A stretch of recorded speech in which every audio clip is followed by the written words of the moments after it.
I do want to say this is so exciting because, when you talk about CPR out in the community and you're doing outreach, people listen sometimes and they're kind of like, I'll never need it. And, unfortunately, that time happens. And we always say to people in the EMS community, in the fire service and emergency services, sometimes you need to take a step back, take a deep breath, evaluate the situation before you move into it. Because people start to panic and they forget their CPR training, they forget what to do, especially if it's a loved one.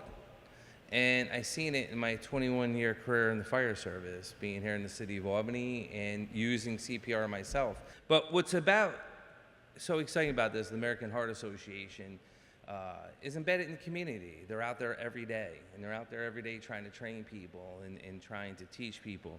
So this partnership with MVP is so important. The Innovative Fund we've been utilizing and going forward with is really going to showcase giving back to the community. And I do want to thank Crystal Vecchio, the CEO, the board members, MVP. We got the great doctor here for MVP, and to say thank you, because even if one person walks away at that 600, can make a difference in someone's life. And that's what it's about, remaining calm, but also remember your training and making a difference in someone's life. So please, on September 29th, join the American Heart Association's Nation of Lifesavers and bring your family, your friends, your neighbors, anyone you can think of. Life is too valuable to take chances. Again, I'd like to thank Albany County Executive Dan McCoy for partnering with us at this vital event, and the American Heart Association for all of the work they do here in the Capital Region. For 6 years now, Albany Med Health System and AHA have worked side by side in a special Live Fierce collaboration, and we're working to save lives in the community, and we are pleased that a lot of the Albany Med staff will help people train in September. So now I have the great honor of introducing two people whose lives were saved by hands-only CPR. They're part of a heart walk team called And the Beat Goes On, made up of sudden cardiac arrest survivors.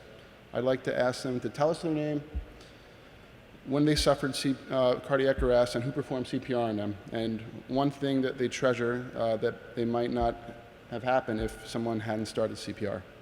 My cardiac arrest happened on Wednesday, October 14th in 2009. So that is my rebirth day.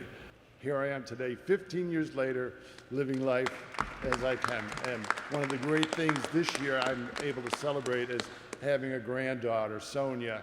And I got to take a picture of her last week when I was visiting her. So it's one of the things that really is near and dear to my heart. And I hope to keep watching her grow. I had a sudden cardiac arrest in January 2009.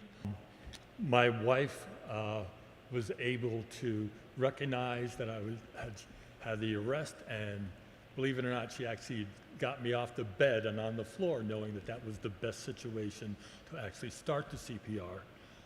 She also contacted Colony EMS, and between my wife and the Colony EMS, after 43 minutes, they were able to get a heart rate back. How can I make a difference? Well, this is just one way, and you have the opportunity to come out on September 29th and get training and really make a difference on the court or on the field for our young ones in our community. Thank you. Please get the word out about this event. Join us September 29th. It's only a few hours, and trust me, it can make a difference in someone's life. You can register at www.heart.org and /CPR 518. Getting good depth and good CPR.